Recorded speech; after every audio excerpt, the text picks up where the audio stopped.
Friends, workout के बाद 7 ऐसे काम जो आपको कभी नहीं करने चाहिए और जिन्हें करने की वजह से आपकी बॉडी की ग्रोथ पर बहुत ज्यादा बुरा असर पड़ता है। और यही 7 बातें आज की वीडियो में हम आपको बताएंगे, क्योंकि ये तो आपको पता ही होगा कि वर्कआउट करते हुए आप अपने मसल सेल्स को डैमेज कर देते हैं और फिर वर्कआउट करने के बाद मसल टिश्यूज रिपेयर और रीबिल्ड प्रोसेस शुरू होता है ताकि आपके मसल्स ठीक हो सकें। और रिपेयर और रीबिल्ड की ये प्रोसेस अगर सही से हो जाती है तो इससे आपके मसल्स की ग्रोथ होती है। पर अगर आपके मसल टिश्यूज डैमेज होने के बाद सही से रिपेयर और रीबिल्ड नहीं हो पाते, तब आपकी बॉडी में मसल मास नहीं बढ़ता और बहुत सी बार तो मसल मास कम होने लगता है। इसीलिए आप वर्कआउट के बाद दिन में जो भी करते हैं वो काफी इंपॉर्टेंट होता है आपकी मसल ग्रोथ के लिए और फैट कम करने के लिए। और इसीलिए आज की वीडियो में हम आपको वर्कआउट के बाद की जाने वाली 7 ऐसी गलतियों के बारे में बताएंगे जिन्हें करने की वजह से आपकी मसल ग्रोथ नहीं होती है। तो गलती नंबर 1 है कि आप लोगों को ये लगता है कि वर्कआउट के बाद काफी टाइम तक किसी भी तरह का न्यूट्रिशन आपको अपनी बॉडी को नहीं देना है। तो ये काफी बड़ी गलती है उन लोगों के लिए जो ये सोचते हैं कि हम अपने पूरे दिन में जो मील फॉलो करते हैं हमें सिर्फ उसकी ही जरूरत है। लेकिन ऐसा नहीं है, आपको वर्कआउट के बाद भी प्रोटीन शेक या फिर किसी दूसरी चीजों से प्रोटीन लेने की काफी जरूरत होती है, क्योंकि जब आप वर्कआउट करके अपने मसल के टिश्यूज को डैमेज कर देते हैं तब दोबारा से रीबिल्ड होने के लिए आपकी बॉडी को प्रोटीन की जरूरत होती है। फ्रेंड्स, स्टडीज से पता चलता है कि वर्कआउट के बाद 1 घंटे के अंदर अंदर अगर आप प्रोटीन लेते हैं तो ये आपकी बॉडी के लिए ज्यादा फायदेमंद होता है। और journal of strength and conditioning research से ये पता चलता है कि वर्कआउट के तुरंत बाद प्रोटीन लेने से बॉडी में ताकत और मसल ग्रोथ में काफी ज्यादा फायदे देखने को मिलते हैं। और भले ही आप पूरे दिन में कितनी भी मील फॉलो कर रहे हैं, पर आपको ये पता होना चाहिए कि जो दिन भर में आप प्रोटीन लेते हैं वो इसीलिए होता है क्योंकि आपके वर्कआउट के बाद आपके मसल सेल्स टूट जाते हैं और मसल सेल्स के टूटने से और फिर बाद में सही से रिपेयर ना होने से आपकी बॉडी में काफी ज्यादा नुकसान देखने को मिल सकते हैं। और फ्रेंड्स, बॉडी में नाइट्रोजन के लेवल को सही बनाए रखने के लिए भी प्रोटीन की काफी जरूरत होती है। इसीलिए आप प्रोटीन शेक से या फिर दूसरे प्रोटीन सोर्स से वर्कआउट के बाद 20 से 60 मिनट के अंदर प्रोटीन लेने की कोशिश जरूर करें। इससे काफी बेहतर रिजल्ट्स आपको अपनी बॉडी में देखने को मिलेंगे। और अगर आप ये सोच रहे हैं कि किस कंपनी का वे प्रोटीन आपको लेना चाहिए, तो आप डिस्क्रिप्शन में पड़ी लिंक्स को चेक कर सकते हैं और अपने लिए एक वे प्रोटीन ऑर्डर कर सकते हैं। गलती नंबर 2, जब आप वर्कआउट करते हैं और वर्कआउट के दौरान हैवी वेट लिफ्टिंग जैसे डेड लिफ्ट या स्क्वाट्स जैसी एक्सरसाइज को परफॉर्म करते हैं और फिर फौरन बाद में कुछ भारी काम जैसे कोई सोफा वगैरह उठाना या किसी भी भारी फिजिकल काम को आप करते हैं जिससे आपकी बॉडी पर लोड आ रहा हो, तो ऐसे काम भी आपको नहीं करने चाहिए, क्योंकि अगर आप ऐसा करते हैं तो आप बड़ी इंजरी का शिकार हो सकते हैं जिससे आपको काफी दिन बेड रेस्ट करना पड़ सकता है। इसीलिए ये बात सुनिश्चित करें कि जब आप डेडलिफ्ट और स्क्वाट्स जैसी वर्कआउट को परफॉर्म कर रहे हो तो उस दिन आप अपने काम से छुट्टी ले लें या फिर अपने वर्कआउट शेड्यूल को इस तरीके से प्लान करें कि स्क्वाट्स और डेडलिफ्ट करने के बाद आपको किसी भी तरह का कोई भारी काम ना करना पड़े और आप अपने बॉडी को लंबे समय तक यानी 1 दिन तक का सही रेस्ट दे सकें। गलती नंबर 3, वर्कआउट के बाद ओवर ईटिंग करना यानी ज्यादा खाना खा लेना। तो आपको वर्कआउट के बाद ओवर ईटिंग नहीं करनी चाहिए, यानी कि ज्यादा खाना नहीं खाना चाहिए, क्योंकि वर्कआउट के दौरान आपकी बॉडी से काफी कैलोरीज खर्च होती हैं जिसकी वजह से आपको भूख लगने लगती है। और वर्कआउट करने के बाद आपकी बॉडी में मेटाबॉलिक रेट ज्यादा बढ़ जाता है और इसी वजह से आपको भूख काफी लगती है। और कुछ लोग वर्कआउट के बाद अजीब बहाना बनाते हैं कि उन्होंने पूरे दिन में कुछ भी नहीं खाया। उन्हें ऐसा लगता है कि सिर्फ वर्कआउट करके ही और हाई न्यूट्रिशन वाली डाइट को फॉलो करके ही उनकी बॉडी ग्रो हो जाएगी और उनकी बॉडी मस्कुलर बन जाएगी। तो ऐसा नहीं है। सही नींद लिए बिना आपकी बॉडी से दर्द कम नहीं होगा और आप थकान महसूस करते रहेंगे और आपकी बॉडी में इंजरी होने का खतरा बढ़ जाएगा और आपके मसल टिश्यूज सही से रिकवर और रीबिल्ड भी नहीं होंगे। तो आपको ये पता होना काफी जरूरी है कि जब आप रात में सोते हैं तब आपकी ज्यादातर मसल्स की रिपेयरिंग होती है और मसल्स ग्रोथ होती है। और ऐसा जब होता है जब आपका शरीर हार्मोन छोड़ता है। एग्जाम्पल के लिए, अगर आप पूरी नींद अच्छे से सो रहे होते हैं तो ही ह्यूमन ग्रोथ हार्मोन यानी कि HGH हार्मोन ज्यादा मात्रा में आपके शरीर में डेवलप होते हैं, जो आपकी पूरी बॉडी में मसल्स को रिपेयर करते हैं और हेल्दी रहने में आपकी मदद करते हैं। और अगर आप सही मात्रा में नींद नहीं लेंगे तो आपकी बॉडी में HGH हार्मोन ज्यादा प्रोड्यूस नहीं होगा,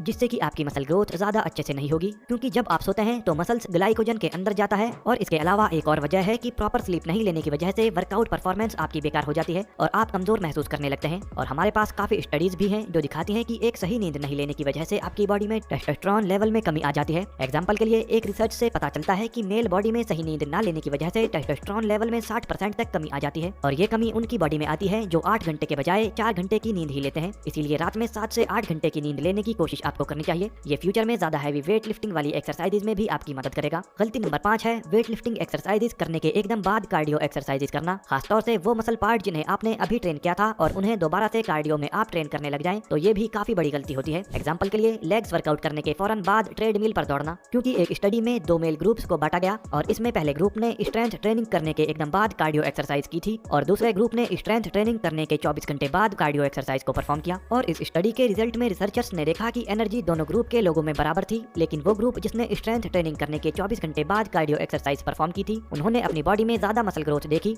और दूसरे ग्रुप की बॉडी में सिर्फ 5 से 12% ही मसल ग्रोथ देखी गई। इसके अलावा एक और स्टडी में साइंटिस्ट द्वारा ये देखा गया कि जो लोग स्ट्रेंथ ट्रेनिंग करने के फौरन बाद कार्डियो एक्सरसाइज परफॉर्म करते हैं उनकी बॉडी में 39% तक मसल ग्रोथ में कमी देखी जाती है, क्योंकि ये दोनों चीजें एक दूसरे से बिल्कुल अलग हैं। कार्डियो और स्ट्रेंथ ट्रेनिंग दोनों ही आपकी बॉडी को बेहतर बनाने की कोशिश करती हैं, लेकिन दोनों का तरीका बिल्कुल अलग है। कार्डियो एक्सरसाइजेज भी सामान्य रूप से mTOR फ्लोर के लेवल को बॉडी में कम करता है, जो कि बॉडी ग्रोथ के लिए एक इंपॉर्टेंट एंजाइम है, और ये एक साथ AMP के एंजाइम को बढ़ाता है, जो कि मसल की ग्रोथ को धीमा कर देता है। तो अगर आपका मेन गोल बॉडी में मसल्स ग्रोथ है तो कोशिश करें कि स्ट्रेंथ ट्रेनिंग करने के बाद कार्डियो वर्कआउट आप ना करें, और अगर आप ऐसा नहीं कर सकते तो आप अपर बॉडी के लिए स्ट्रेंथ ट्रेनिंग कर सकते हैं और 15 से 20 मिनट बाद लोअर बॉडी के लिए कार्डियो एक्सरसाइजेज आप कर सकते हैं। गलती नंबर 6, वर्कआउट के बाद अल्कोहल का इस्तेमाल करना। अल्कोहल मसल ग्रोथ के लिए बिल्कुल भी ठीक नहीं है और अल्कोहल की वजह से शरीर में फैट परसेंटेज भी बढ़ जाता है, पर अल्कोहल का इस्तेमाल वर्कआउट के बाद सबसे बुरा होता है। एग्जाम्पल के लिए एक स्टडी में ये देखा गया कि कुछ लोगों ने वर्कआउट के बाद प्रोटीन को दूध के साथ लिया और कुछ लोगों ने प्रोटीन को अल्कोहल के साथ इस्तेमाल किया। तो जिन लोगों ने अल्कोहल के साथ इस्तेमाल किया था उनकी बॉडी में प्रोटीन सिंथेसिस लेवल डाउन देखा गया, और कुछ स्टडीज में ये देखा गया कि अल्कोहल की वजह से मसल ग्रोथ और टेस्टोस्टेरोन लेवल पर भी बुरा असर पड़ा। इसीलिए आप अल्कोहल का इस्तेमाल वर्कआउट के बाद बिल्कुल ना करें। गलती नंबर 7, जो कि काफी बेसिक है और इसका आपकी मसल ग्रोथ से कोई कनेक्शन नहीं है, पर यह काफी जरूरी है कि आप वर्कआउट खत्म होने के बाद सामान को इधर उधर ना फेंकें और डंबल को उनकी रैक्स में लगाएं और बाकी सामान भी आप सही जगह पर रखें, जिससे कि दूसरे लोगों को वर्कआउट करने में कोई प्रॉब्लम ना हो। फ्रेंड्स, उम्मीद है कि आपको आज की हमारी ये इन्फॉर्मेशन अच्छी लगी होगी, तो आप कमेंट करके हमें बताएं कि आपको ये वीडियो कैसी लगी है, और इसी तरह की फिटनेस रिलेटेड वीडियोस के लिए आप इस चैनल को सब्सक्राइब जरूर कर लें। Bye friends.